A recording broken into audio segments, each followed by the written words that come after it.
Hello, this is Deborah Clay, author of The Borrowed Boy and Just Be, and presenter of Castaway Books. Each week I invite one of my favourite authors to tell me about the books that have inspired their life and influenced their writing. This week's guest is Gillian Harvey.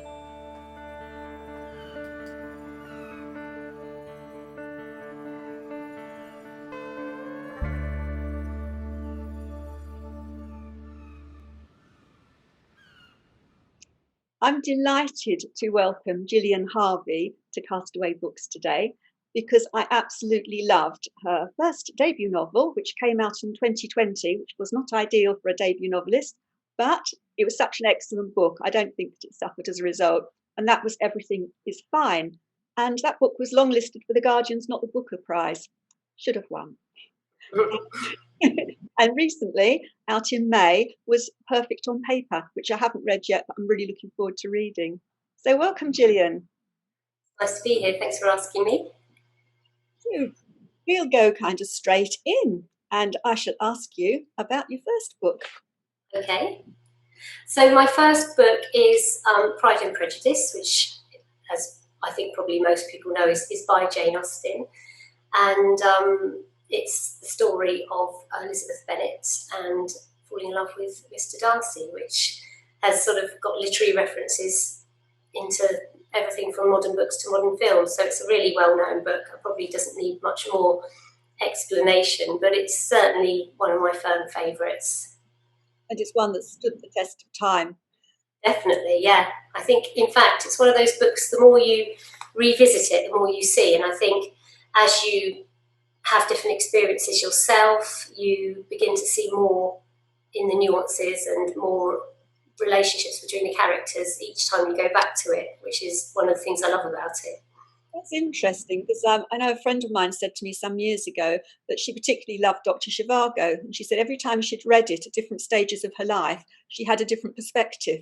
So she had a different, the characters. One she would empathise with one, and then she would be cross with it, depending on what she was going on in her life. Yeah, that's it. Yeah, you definitely see different things every single time, and a lot of that is to do with your own experiences and, like you say, what's happening around you at the time. So how old were you when you read that, or when you first fell in love with it? I remember reading it. It was in my early 20s while I was studying for a degree, but it wasn't part of the degree course. And I think it was kind of something that related a little bit to the course, because obviously any classic reading helps in an English literature degree. But it was a fun read. It was something that I didn't feel I had to underline everything. Everything flowed. I felt that I could really relax and laugh and just really enjoy being swept up with the story.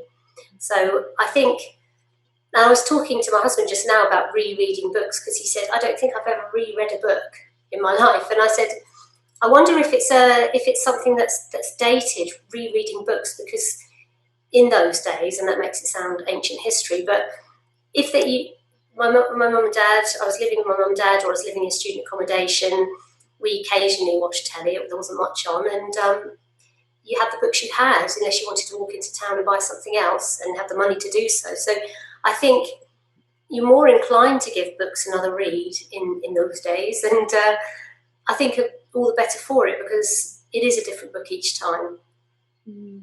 It's a really good point. We've come to be very much sort of a disposable society, aren't we? Just sort of consumerist and rushing through things too quickly. That's it. Yeah, you can just download something instantly, and that's wonderful. Obviously, as an author, I'm really pleased that people can do that. But at the same time, yeah, there's no slowing down. There's no time. There's no moment to reflect and reread something. It just seems very old-fashioned almost. But do you think it's real pleasure in it? Yes. Do you think it's also to do with the difference between an e-book and a paper book? Because if I have a paper book, I'm more likely to reread it. And if I read an e-book, I mean, I recently read Where the Crawdads Sing, and I got an e-book, and I just loved it so much. I bought the paperback because I knew I was going to reread it. Do you think that makes a difference? Definitely. I think it doesn't always make a difference to my enjoyment of a book. I like reading on my Kindle. I like reading. I've only got a black and white kind of one. I haven't got anything to, because I don't like really reading off a screen. I work on a screen, and so it's nice to have that real dull grey screen and just flick. Carry it in one hand while you're cooking, whatever it might be. That's always great. But there's nothing quite like a real book either, is there? And I think they're slightly more expensive, obviously, normally. And so you commit to it in that way. You commit to reading the book. And I think just being able to physically see how far you've got through and have the book looking at you from the coffee table or whatever it might be does make you more committed. And you might just stumble across it in your home and think to reread it, whereas that's not likely to happen on a Kindle, I don't think. I think that's it. I think it's just seeing it in your bookshelf means that you'll take it out again and again. And when it's on a Kindle, you read it, love it, enjoy it, and then it gets lost in a mass of other ebooks. Yeah, I've actually bought books sometimes, and the Kindle said, "You've already bought this book," and I think, "Oh," and I go to it and I've read it, and I think, well, I didn't stick in my memory, but it was really, really odd that you think, "Oh, that sounds really right up my street, that book," and you've already had it a couple of years ago or whatever. So they're not always that memorable, perhaps, when they all look the same. They all look the same on the Kindle, don't they? So yes, and there's the cover as well. So tell me, when you were studying English, and you said that changed how you read books. How do you read books as a writer? Do you read them as a reader or with a writer's hat on, and how are they different? I really enjoy reading books when I haven't agreed to read a book. So if I've agreed to read a book for someone, there's this pressure, and there's this quote in, to get too literary, but there's this quote in Romeo and Juliet that always comes to me, which is, I look to like if looking liking move, and just like I'm trying to like it. So you lose sight of whether you do like it, whether you like it less because you're trying to like it. It's really, really hard. So while I do enjoy reading proofs and things, it's a different feeling from choosing a book to read. So I try and have one of each on the go now. I've been listening to more audiobooks for pleasure and reading proofs and things also for pleasure, but there's that kind of must get this done by a certain date feeling in the back of your mind, which certainly changes. In terms of my own writing, I don't think that I read differently because of being a writer. I might sometimes think, oh, I wish I could write like that, or why didn't I think of this? But otherwise, I can just sink into a book if it's good and it sweeps me away. That's just lovely. Yes, I tend to do the same thing, having two on the go. I do lots of beta reading and reading to review for people. So it's nice to have that plus another book. That's it, yeah. So on to your book too. Okay. So the second book is probably my all-time favourite book. I was just hesitating before I said that because you never can be sure. It depends how you feel. But Man and Boy by Tony Parsons, in the whole trilogy, is just really has come to mean a lot to me, I think, because it was the first time I'd read that kind of book where there was emotional depth and intelligence alongside humour, alongside that kind of easy narrative voice that lets you sink into the book without stumbling or anything like that. So I was thinking, because you always think, you divide your books in your mind, you think this one's a funny book and this one is scary and this is a thriller.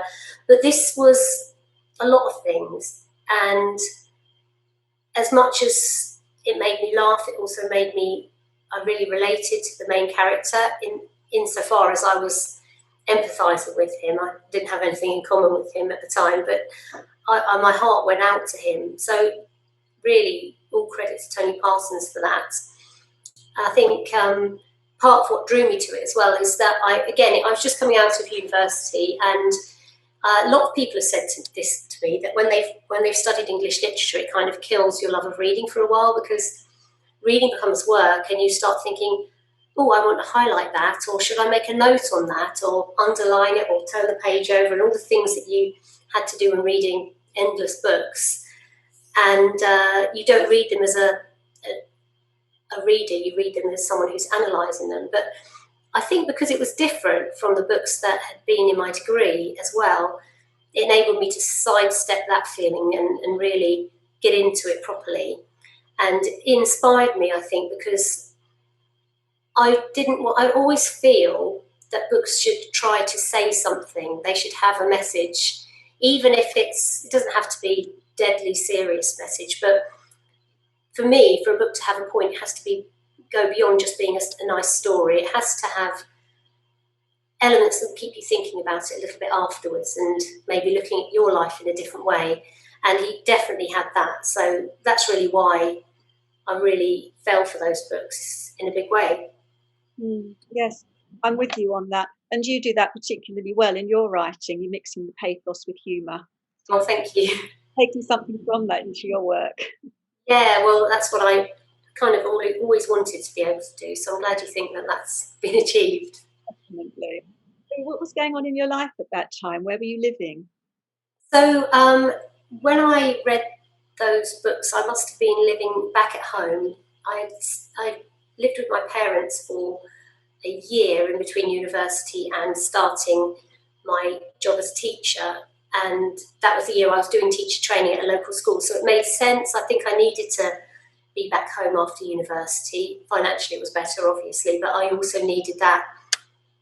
It's a big thing when you graduate and suddenly you've done your last exam and there's just life beyond stretching and no punctuation in it. And well, that's one of the reasons I chose to be a teacher, is because it's hard to know what you're going to do with an English degree. I wanted to be a writer, but no one's allowed to have that as a career choice, are they? It's something you try and do around the edge of normal life, and unless you're filthy rich, obviously. And so I had this teacher training, which I found really quite tiring and quite full on, and I was living at home. And yeah, I think probably I read more that year than I had for a long time, because it's quite boring living at home, and we lived in a little village, not much to do. So that was why as well, I guess. So were you doing your teacher training while you were living with your parents? Yeah, it was just, so my degree, so I did my English degree, and then you can do a PGCE, which is just a year. And I chose to do a school-centred training course, which they ran literally from the local school. So I was quite lucky, because there's only 2 centres in the country. So when I'd seen that there was one literally a few miles from my parents' house, I was like, that just all makes sense. So I didn't always think, oh, what a great decision I made when I was living back. It's hard to go back, I think, when you've moved out and you've had your freedom, and then you're suddenly back in the kid role again, aren't you? But yeah, I lived with them for that year. And then when I got my first teaching job, I moved out. I bet your parents were thrilled to have you back. I don't know about that. Maybe. Our daughter she's 31 now, but she came back not to live with us, but she was doing a master's, and so she was coming back once a week to stay overnight. Oh no, we nearly locked the door and stopped leaving because we were so happy to have her back.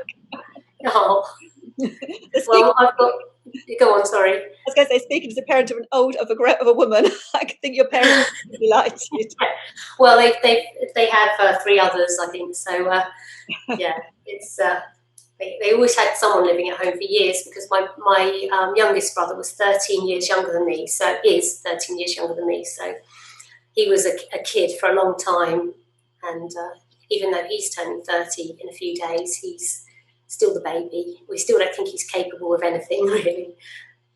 So you were living at home with your parents, you were doing your teacher training, and at that time, when we were talking earlier, you were saying that you had a boyfriend. Did that boyfriend turn out to be your husband or not? I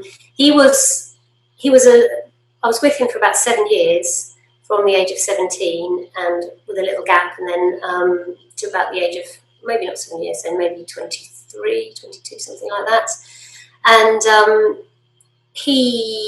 I just grew out of him. We grew apart, I guess, because we were still kids, really. We're 17, and you think you are who you're going to become, and you're not really, are you? By 23, 24, I wanted different things, and so that didn't work out, and it was quite an intense relationship, really. And so I think it was quite a strange relationship to leave. You know, when you feel that even in your early 20s, you can feel almost like you've made a commitment that is very, very hard, because people have expectations of you, even I mean, both your boyfriend, but also people around you. We were going to get married, and everything was sort of happening, and I just realised I just didn't want to do it, and so called everything off.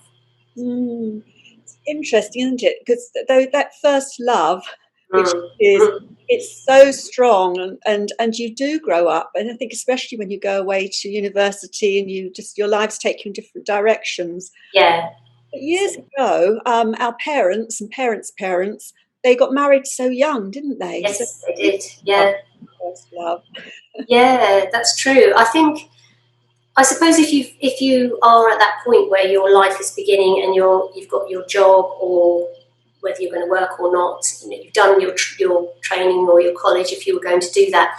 If you then moved in together and went from there, I suppose you'd grow together more, maybe because you'd go through everything together. And I think we didn't live together, and we just changed. We just changed, and I think I was always trying to mould him into who I wanted him to be. I don't think it was much fun to be with, so it just didn't really. And we still sort of chat sometimes, but I think it just feels like he's still that age in my mind. He's still that kid who wasn't quite right for me in the end. You don't forget them. I had a similar experience, and we were going to get married, and I went away to. I trained as an occupational therapist then, and once I moved to London and I had a different life, we had a relationship for 5 years. And I never forget him. It's not that I wanted to be with him, but he's always got a place there. I don't know what's happened to him now, but you never forget them. No, I think that's definitely true, and I think in a way I'd had a couple of boyfriends at school, but only like, oh, which one is your boyfriend, or that one over there, and we never really went anywhere or did anything. And so he was my first boyfriend. He had a car. We used to go out, proper dates, met each other's family. So yeah, really, it did have a big impact on my life, really. But I'm Somebody said to me once, years and years ago, it was a friend's parent, and it was so wise. She said, sometimes you meet the right person at the wrong time in your life, and sometimes the wrong person at the right time. Yeah. So wise. The people that get married because they've reached a certain age, and they tick enough boxes to be okay, but it's the wrong person. Or your life's all sorted out, and you really shouldn't be getting involved with that person now, but the right person comes along at the wrong moment. Yes, exactly. I do think that I got married at 26, which seems really young by kind of today's standards. But I think that when you do get a bit older, and you get into your sort of 30s, late 30s, I think it must be a lot harder. I know I've got friends who are sort of dating and that sort of thing, and I think it becomes harder because you become more fixed in who you are. And so you need to find that exactly right puzzle piece to fit you almost, whereas you're still a bit mouldable when you're in your 20s, and you can kind of grow together in that way.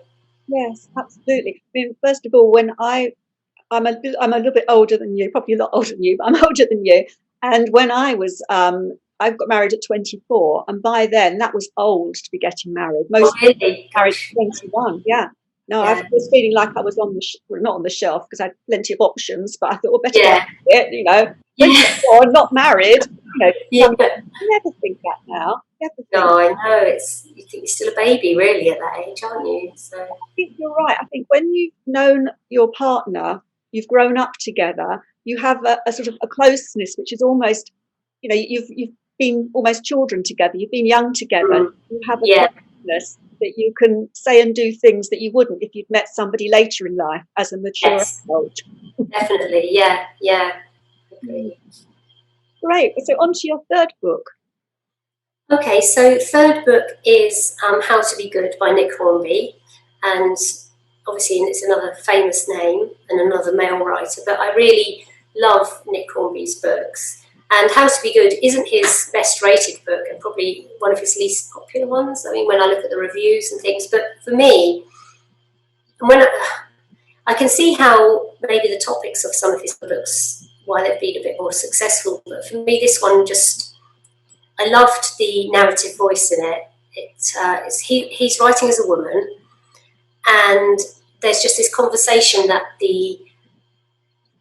that this woman has with her partner right at the beginning of the book, where describes how it's almost a bit like what we were just saying, how when you know each other, they've been married sort of 20 years or something like that, and they know how to argue, they know how to be together, they know how to argue, they know how to get each other. And there's this bit where she wants to really sigh down the phone, but it's a mobile, so she has to put it round to her mouth and go, and then put it back to her ear to see what his reaction is. And that kind of observation I thought was really clever. And it's a bit nutty later on in the book. It's a bit out there what happens, but it's also, it does explore this idea of what it means to be good. The narrator's a doctor, and she's saying, well, if I'm spending my day kind of lancing boils on people's bottoms, does that mean I still have to do other stuff to be good, or is that enough? Does that kind of tick the box? And her husband is, he's got this newspaper column, the grumpiest man in town or whatever, and then he has this experience that changes him. She always wishes he could be a bit more amenable and good, but when he becomes really good and wants to solve homelessness, but it gets in the way of their lifestyle, she's not sure about it anymore. And it makes you question, because we all think, oh, why can't people just solve these problems? How much would you give, and how far would you let that sort of thing impinge on your own life? And it does, even though it's really funny, it does make you think about all those things. And that's, I suppose, why I like it so much. And just because it's so cleverly written as well. Raises some important questions. Yeah, it really does, yeah. Excellent. Interesting that you've picked male authors, because yes, all but the last one. We won't jump to the fourth one yet, but all of them but the last one are male authors. I know, and I think I've been thinking about this recently, actually, because I've come to hate the categorisation of women's fiction, because I find that's where my books are put, and it's quite a derogatory genre in a way. I don't think of my books as being women's fiction. I think of them being contemporary fiction, humour. And these are the type of books that I would say, I suppose, that I aspire to write in that kind of narrative voice. But because I'm a woman, it's women's fiction. And all of these books actually would be in that genre if they were written by women. There's nothing genre-wise, there's nowhere else for them to go. And so I wonder whether I've had that prejudice against the title of women's fiction when I've been looking for books, because I do have some female authors that I really love, but these are the ones that have really stuck with me. So maybe they're the ones where I found the right tone, and I'm sure there's plenty of women writing books equally good. So there's a whole conversation to be had about that. I think I didn't realise, when you see your book in women's fiction, you think, oh, so you're already telling me that no men are going to read my book. And some men have read my book, some under duress and some willingly, and they've enjoyed it. And you think, actually, it's quite derogatory to men as well, women's fiction, because it's saying you won't be interested in a female point of view. And I think that we're changing as society, aren't we? And saying women, I don't think that the term women's fiction will be around for much longer. At least I hope it won't. I hope not. I'm absolutely with you on that. I get on my soapbox about it. For example, Mike Gale's another one. Mike Gale would be classed as women's fiction if there was a female writer. And it feels derogatory. It feels like, well, this is light and fluffy because it's been written by a woman. And it's a relationship drama. I call mine contemporary fiction. I end up having to say women's fiction just because it has to fit in a box, and it does frustrate you. Really frustrates me. But my work in progress, about to go out, is set in 1980, so it can't be contemporary fiction, and it's not historical. Yeah, of course. So what do you call it then? Yeah, that's really interesting. There's a new. It's not quite historical fiction, but I suppose because you think bodices and I don't know joggers and horses, don't you, for that, and big houses, not the 80s, but I suppose recent history or. Yeah, that's really interesting. I looked it up, and contemporary fiction is current and recent, and 1980 isn't. But see, if it was 1940, it could be historical. Yeah. 80.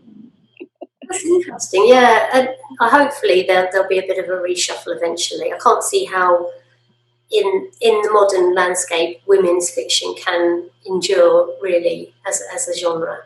Absolutely. And they might need to make some more sub-genres out of the contemporary fiction. They might need to find a different way to categorise the sort of lighter reads and the more in-depth reads, or the funny reads, or whatever it may be. But yeah, I hate being put in that box. So I see myself and I see other authors who write like me as being in the same genre as them, as contemporary fiction. So I suppose, I don't know whether these books, I mean, you also find that these types of books written by a man are sort of, wow, a man's written about family, a man's written about feelings, and they're almost kind of lauded above some of the other books. And maybe that's good marketing that's got me to these books. I mean, I'm glad I've read them. Obviously, they've been brilliant, but it did strike me as well when I was writing this list that it was very male.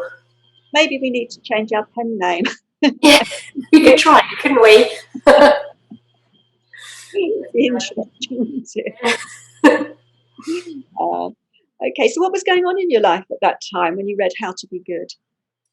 So I was working as a teacher, and I found teaching a real mixed bag. I loved those moments in the classroom where everything was clicking, and I managed to, even though I'm quite a shy person, I managed to really relate well to the kids and have a good classroom presence. I could turn on that persona quite easily and enjoy that a lot. But gradually, I think both physically and mentally, it wore me down, and I really began to feel like a shadow of my former self, because there was so much. There's all the marking, obviously, which you're never on top of, and there's the meetings and the politics and the ever-changing curriculum, and the fact that politicians who have never had any experience or teacher training think they can meddle with the curriculum, and then you go on strike. If you do, everyone suddenly hates teachers, and it's never going to change. Well, as long as the government can whip up the public against teachers, nothing will improve in teaching, because the teachers are saying, we know what we need to do, will you listen? And the government just said, no, we know better. We went to private school and we learned this. And you think, well, have you tried to teach that to this child who maybe just really needs a little bit of a different approach? So, yeah, don't get me started. I know, one size does not fit all, and that's what being a teacher is. And then you're constrained, so you can't apply good teaching practice. Exactly. And the other thing I found was that it's all about results and grades. And if they don't go in, if it doesn't fit in a spreadsheet, then it doesn't matter. And it got to the stage where you were teaching, or they say don't teach to the test, but really teach to the test. It's very much like that. And this pressure just comes down to the head teacher, goes down through the leadership team and down onto you. But one thing that really used to strike me as well was that, I don't know if it's different now, but I listened to a radio program of some sort, and they said that doctors very rarely get inspected, but teachers get inspected all the time, and the curriculum changed all the time. And I thought, if we could just step back and trust teachers, there's this feeling that if we let teachers out of our sight, they'll run amok and they won't teach anything. But actually, most teachers are in it because they really want to do it well. And if you could let them use their professional qualification and judgment, I think they'd be happier kids, and better grades would come as a natural result of that as well. So that's my 2 cents worth. I have to confess here that my former career, I was Inspector for Health Services and Social Care Services. Who are you? Audit Commission, Healthcare Commission, and Care Quality Commission in my Oh, wow, okay. I used to write the inspection things for different specialist services. Oh, interesting. Oh, so yeah, you've got something from the other side of it, Yeah. I guess. Although I do think it comes from, in terms of the inspections with Ofsted, they is sort of like a word that puts terror into the hearts of everyone at the school. But actually, whenever they came, they were always so nice. And I think there's sort of there's a demonisation of teachers and of maybe of inspectors, and it's all because it then feeds nicely into the narrative maybe of what people want to put out. I agree with you entirely, absolutely. And I find that if we were going to look at an area, that for example, having a strategy was always important, and you could almost feel that the ink was wet where they'd written it. You know that instead of getting on with the job, all they've been doing was be preparing for you coming. And it's a waste of time and energy. So I'm with you entirely on it. Isn't it? But I think that's the pressure of teaching, and the sort of the way that it physically wore me down, and I would get ill quite a lot. And I began to realise and look up the career ladder in teaching and think, I see teachers, a lot of teachers, who you either decide at one point that you will become a teacher and that is what you are and that is everything, or you cut corners and there's no middle ground. There's no be a really good teacher and have a life and have a family and be relatively happy sometimes. It's really, so there were people married to the job, or people who just getting by and lucky that they weren't sort of dragged over the coals. So I didn't want either of those futures. And it was when I took on some extra responsibility and I was leading the department, and it was just the straw that broke the camel's back, really. And I came back on a November night from a meeting and I said to my husband, shall we move to France? And he was like, oh, okay. We were both we'd been looking for something to do where we could be together. We felt that we both had quite a few skills that we could use. We must be able to find a way. He was a teacher too. And we literally just did the whole escape to, not escape to the sun, escape to the rain into France. But so it worked out well for us, because that pressure is what really made me brave enough to try something completely different. It was really brave. So what did you both do when you moved to France? Did you both teach or do something different? No. So when we moved to France, Ray is a bit older than me and he was able to take early retirement. So he had a small pension, and we were able to buy a house at the time with just our equity from the house that we had. So we didn't have a mortgage, and our plan was, of course, to open a B&B or something like that. And we thought we'll figure it out when we get there. And actually, then by the time we got there, I was 6 months pregnant, and so having a baby took over our lives for a while. And then I started doing some tutoring online, mainly because my brain was just turning to mush. I needed to do something. And then that led into, I took a writing course. I'd always wanted to write, and it was all about pitching to magazines. And I just gradually built that up until it became what I did. So I guess it gets to give something a go living in France.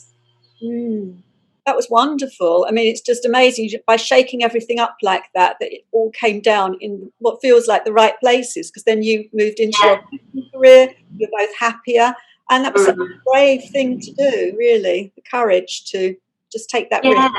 I think if we hadn't felt under so much pressure, we wouldn't have been brave enough. We were running away. We weren't going, oh, I love France so much, I must move there. It was more like, get us out of here and let's kind of recalibrate everything in a place where we've got some space. And we sometimes toy the idea of moving back, and maybe we will one day, but right now it's a really good place for us. So there's lessons there for people that when life feels difficult, take it as a lesson and a gift to look at doing things differently. Yeah, definitely.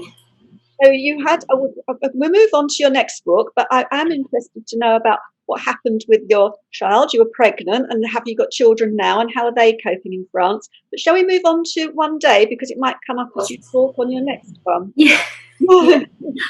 So my next one is David Nicholls' One Day, and I loved David Nicholls' first book. His first book was called Starter for 10. I don't know if you've read Starter for 10, but it's so hilarious. It was one of the first books that made me laugh out loud. And again, it was in a time when I was exploring literature post-university, so I had a wider range and I was trying different things. And that book really, it was just brilliant. And so as soon as I saw that he'd released another book, I didn't look at any of the info really, I just bought it, and I saved it, and I was going to read it when I was in hospital, having Lily. But and I tried to read. Sorry? Is that your first, Lily? Yeah, Lily's my firstborn. She was born in December 2009, so just 3 months after we moved to France. And I tried, but I couldn't get into it. And I was so disappointed with it at first, because I think when you're going into something thinking this is going to be such a fun read, and you're like, oh no, this is not what I expected at all. I couldn't see what was really there, and obviously I was a bit preoccupied because I was having my early contractions and I was strapped up to a machine, so I was just like, try something else. And of course, again, we were talking about having a physical book and how you commit to that book. And it was just, I don't know, 6 months, a year later, that it was on the shelf. I needed to read something. I thought I'll give it a go. And I was just swept away by it then. And I just think the way that he's able to build his characters and make you really believe that they're real and flawed, and the description that he's got in his books is just wonderful. And again, they really makes you think. And this whole idea, I love the idea in novels of life and missed opportunities and things that we might have happened differently had we made different choices. And this is really what One Day is all about, these kind of missed opportunities, and you think it's about fate until the big event happens, and then you realise, I think, that he's saying everything's random, even though we feel like it's not sometimes. Certainly, and that feels kind of quite brutal at the time when you read that bit. I won't spoil it for anyone who hasn't read it, but you should read it if you haven't. I think it was a very emotional time for me anyway, being a new mum. And I was an IVF mum, so that was a hard one, pregnancies, and then having the baby and living in the middle of nowhere with no family around. Obviously I had Ray, my husband, but it was a time when I was thinking a lot and I was feeling quite emotional, so perhaps that made the book extra moving for me. I loved that book too. And then when I watched the film, I felt the film was different. It cut out some important scenes, I think. Yeah. I think it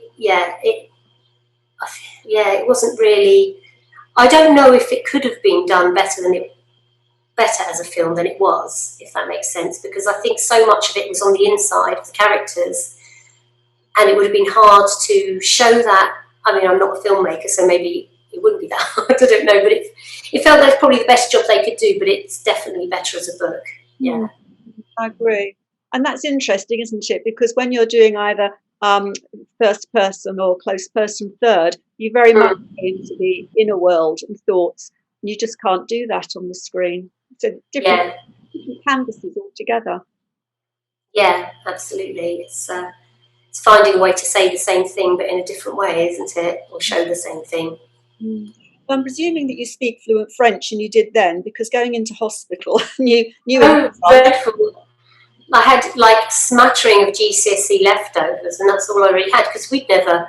It was very sudden, really. I moved to France, and I went to French lessons back in the UK before we moved over. But then I was pregnant and I was still working. It was just too much. I thought, I'll learn when we get there. And my French is okay now, and probably some people would say it's good, but it doesn't feel good. I don't know how long it will take for me to feel that I'm really conversing on an equal level with somebody else. And a lot of it is confidence as well, because I can know quite a lot and then I can get into a situation and just it goes, and I don't know quite how I'm going to overcome that. But the kids are all fluent. I've got 5 of them now, so they're all 5. So that's been an interesting, it's been 11 years, so it's been an interesting period of time, because we had Lily, and then I had another round of IVF in 2011. so two when she was 2, and got pregnant with twins. Had the ghastliest pregnancy ever. It was just awful. And then I had Tim and Joe, and that was, as far as we were concerned, our family was finished. And we moved house because the rural isolation was really getting to me. So we moved to a little town. We bought a little kind of 4-bed terraced house right in the old town. And it was lovely, except I then got pregnant out of the blue because we were told it was impossible. No, IVF. So, yeah. So basically, literally 10 months after I'd had the twins, I was pregnant. And then 10 months after I had that baby, I was pregnant again. And it was just, let's say, it was against the odds on many levels. And it's just, I had this feeling, and I said to Ray, I feel like I might be pregnant. He said, no, you can't be, it's impossible. And it was. So, yeah, which is all wonderful now, but it was a lot at the time to go through back-to-back pregnancies like that. You must have thought that you couldn't fall pregnant naturally. And then you had those 2 surprises. Yeah, it was just, I mean, I remember when I went into because here you go to like a gynecologist for your pregnancy, and I went there with my husband, and it was, obviously he'd seen me through my awful twin pregnancy where it's just, well, I mean, worked out in the end, but it was so hard. And so he knew that he didn't expect to see me again. And then we got the giggles when we were telling him. We felt like we were 17, like, oh, we've had an accident. You know, it was really, really funny.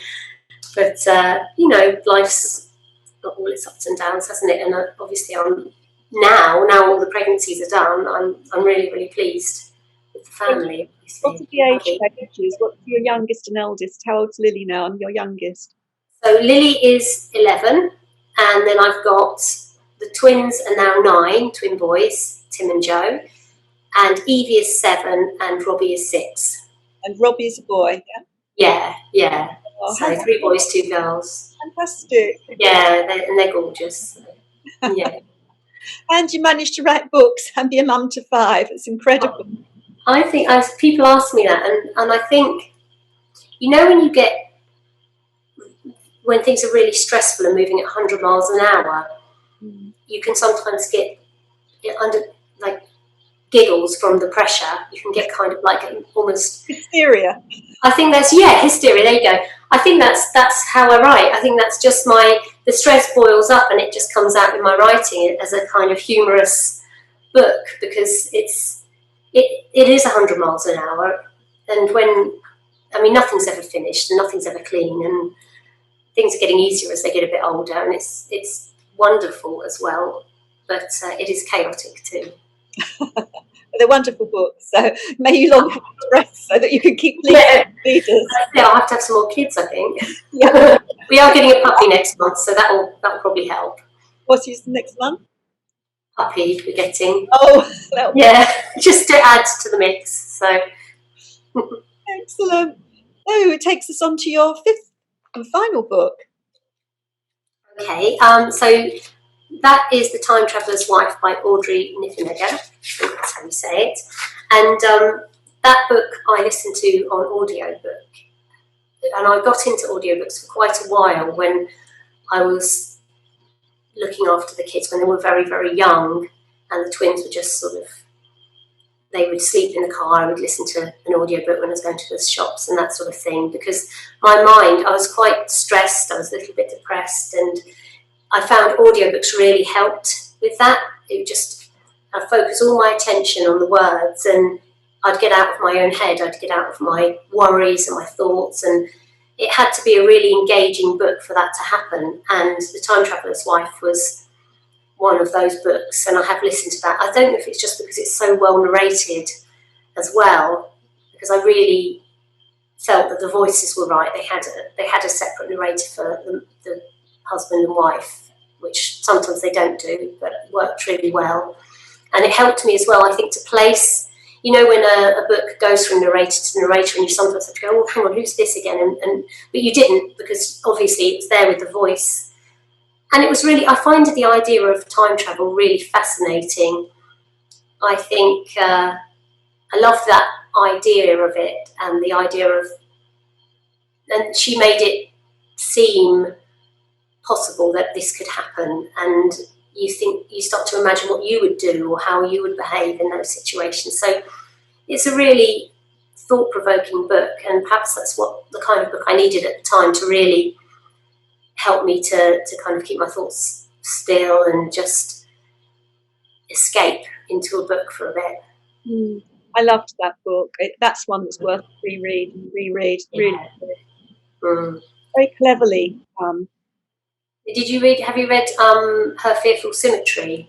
No, when I was looking up the books, which I do before I interview my guests, I looked to see what else she'd written, because I thought, why haven't I read anything else by her? Because I love her, and I haven't read anything else by her. So you recommend that one, do you? No, well, no. It was. I felt it was darker. It was very compelling, but it was darker and a little bit sinister. So if you like books that are a bit darker and sinister sometimes, but I find books like that, it's too much for my brain. So I think they just at the moment I have to kind of turn towards the light a little bit more. I find there's enough horror around us at the moment, isn't there? So, but it's worth a read when you're feeling able to read that kind of book that will get into your head and be a bit sinister and quite dark. Doesn't sound like my sort of book. I write in a similar sort of way to you, which is why I invite guests that I think if people like my book, they would like your book, because they fit well. But I have to, in my working life as a management consultant in recent years, I've had to read domestic homicide reviews and safeguarding adult reviews. And they're so miserable to write that I can't read or write a book that reflects that. So I write about real life issues, but I write happy endings. They've got to be uplifting and happy. Yeah, I'm the same. I mean, I can take a little bit of emotional heartstring tugging or dark moments, but anything really psychologically sinister or blood and gore and that sort of thing, I tend to just keep it at arm's length. I used to love Stephen King books when I was younger, much younger, and I used to love detective books, and John Grisham. I still quite like John Grisham because it does what it says on the tin, doesn't it? It's always really a race through the book. But yeah, I now find that I have to switch off programs that are too distressing, or I don't know if that will be the same forever, but I think because I've had my ups and downs, I just prefer not to immerse myself in darkness if I can avoid it. You're right. And I think with all we've been through with the pandemic in the last year, books which have the feel good to them are going to be even more popular. We want to. Yes, so. Just crossed. Well, I really would recommend to people to read both of your books. Thank you. The second one, I have absolute confidence it will be as good as the first, which was excellent. So everything was fine and perfect on paper. So have we covered anything else? What was happening in your life? Have we covered it pretty much, or is there anything important to add? Nothing that I can think of, but no, I think my life is pretty much being in France and the kids and that sort of thing. It's I think I've covered all these essentials. And the puppy's the next chapter. Yeah, it's not. Yeah, it's my husband really wants to get one. The kids want one, and I said to Ray, if you say that you're going to be responsible for this creature, then that's okay. It's just I don't think I can have anything else on my plate. I love the idea of it, the little strokey thing, but feeding it and taking it to the vets and picking things up after it, I'm not sure if I've got that in me. So, but that was the agreement. So let's hope. It's only going to be a little one. So watch this space. I have a feeling in a year's time you'll be doing it. My dog, won't it? It will be. Oh. You probably will love every moment, and by then you probably love the dog too.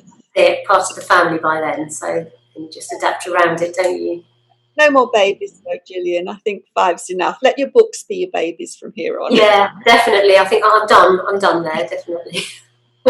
So that leads us on to the last part of the programme, which is you're on this wonderful Castaway Island, having a bit of peace from your big family. You won't be able to stay there forever, but what luxuries would you like to take with you? What luxury? That's really difficult, but the answer's really dull. But I think I would not be able to cope without having my cups of tea. So I have to have a nice big teapot to keep myself topped up. I tell the kids that tea is mummy's petrol. Like the car needs petrol, mummy needs tea before she does any activity. And it pretty much is like that at the moment. So, yeah. What sort of tea? Is it ordinary? Oh, I'm so boring. Yeah, ordinary black tea, bit of milk. That'll do me fine. So not black milk in it. Oh yeah, yeah. But black tea, as you say in Europe, because that's not big. When I first started travelling to Europe, I didn't really get the thing with black tea. Black tea, a certain type of tea, isn't it? That's it. Whereas in the UK, tea, that's the standard tea, isn't it? And then you've got all the other things. But yeah, I've learned not to ask for tea au lait here as well with tea with milk, because they'll give you sometimes a cup of warm milk in a tea bag, which I know. I found when I was in the States, and I just could not. I was there for quite a while. I just could not get what I thought was a decent cup of tea if I was out, because it was always going with hot milk, or it'd be a herbal tea, or always something. I just couldn't get a proper cup of tea. Oh, I know. There's nothing like one when you get the right one, is there? Just no one understands. But It's been an absolute pleasure meeting and talking to you. Thank you for coming on my Castaway Island with me. I really enjoyed it. Thank you. And good luck with Perfect with Paper, which was launched last month in May. Thank you. Okay. Thank you, Gillian. Bye. Goodbye.